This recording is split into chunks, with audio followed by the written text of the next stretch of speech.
പടം തുടങ്ങി ഒരു സെക്കൻഡ് പോലും സ്ക്രീനിൽ നിന്ന് കണ്ണെടുക്കാത്തൊരു പടം ഉണ്ടെങ്കിൽ അതാണ് അനന്തങ്കാട്. മക്കളെ നിങ്ങൾ തിയേറ്ററിൽ പോയിട്ടെന്നെ കാണണം. ഈ പടം അത്രയും പെർഫെക്റ്റ്, ഒരു രക്ഷയില്ല. ഒരിക്കലും മിസ് ചെയ്യരുത്, ഒരിക്കലും നിങ്ങൾ OTT വരെ കാത്തു നിൽക്കരുത്. ഈ തിരക്കഥയും മേക്കിങ്ങും വേറെ ലെവല്. മുരളി ഗോപി എന്ന് പറഞ്ഞ ഒരു റൈറ്റർ, ഒരു മാജിക് എന്ന് വേണമെങ്കിൽ പറയാം. മലയാള ഫിലിം വേറെ ലെവലാണ്. നമുക്കിങ്ങനെ അഭിമാനിക്കാം. ഒരിക്കലും OTT വരാൻ കാത്തിരിക്കരുത്. ഈ പടം സൂപ്പർ ഫിലിമാണ്. ഇത് നിങ്ങൾ പോയി കണ്ടിട്ടുണ്ടെങ്കിൽ നിങ്ങളെ പൈസ ഒരിക്കലും പോകൂല. അതിൽ അഭിനയിച്ച ആൾക്കാരും ഒന്നിനൊന്ന് മെച്ചം. നമ്മളെ ഇന്ദ്രൻ ചേട്ടനൊക്കെ ഉണ്ടല്ലോ, മാസ് സാധനങ്ങളാ കൊടുത്തിക്കണത്. ശരിക്കും പറഞ്ഞിട്ടുണ്ടല്ലോ, ഒരു സിനിമാ പ്രേമി എന്നുള്ള നിലക്ക് ഇന്ത്യൻ സിനിമയിൽ തന്നെ മലയാളത്തിൽ മികച്ച കണ്ടന്റുകൾ കൊണ്ടുവരുന്ന ഒരു ഇൻഡസ്ട്രിയാണ് ശരിക്കും മലയാള ഫിലിം ഇൻഡസ്ട്രി. അതുകൊണ്ട് തന്നെ ഭയങ്കര അഭിമാനമുണ്ട് ഇങ്ങനത്തെ ഒരു സാധനം പടച്ചിങ്ങനെ കൊടുക്കണുണ്ടല്ലോ.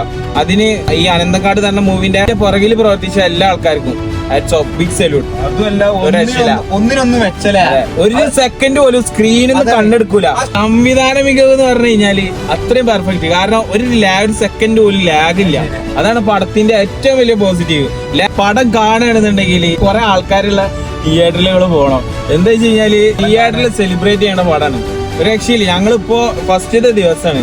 പടത്തിന് കുറച്ച് ആൾക്കാരുണ്ടെന്നുള്ളൂ. എനിക്കറിയില്ല അതെന്തുകൊണ്ടാണ് അങ്ങനെയെന്ന്. പക്ഷെ ഇനി വരും ദിവസങ്ങളിൽ ഇത് കത്താൻ പോണ പടമാണ്. ഒരു കയ്യടി കിട്ടുന്ന കുറെ മൂവ്മെന്റ്സ് ഉണ്ട്. എല്ലാരും പോയി കാണാം, ഫാമിലി ഒക്കെ ആയിട്ട് പോയി കാണാൻ പറ്റിയ പടം. കണ്ടിട്ട് നിങ്ങൾക്ക് എന്തായാലും ആ ഒരു ഫീലിപ്പിനെ അറിയിക്കാൻ പറ്റില്ല. കണ്ടാലേ നിങ്ങൾക്ക് മനസ്സിലാവില്ല. ഞങ്ങളെ കണ്ടിട്ട് അതിന്റെ കഥ പറഞ്ഞിട്ട് വരും. അതുകൊണ്ട് കാണാത്തന്നെ പോയി കണ്ടോളി. Signing of.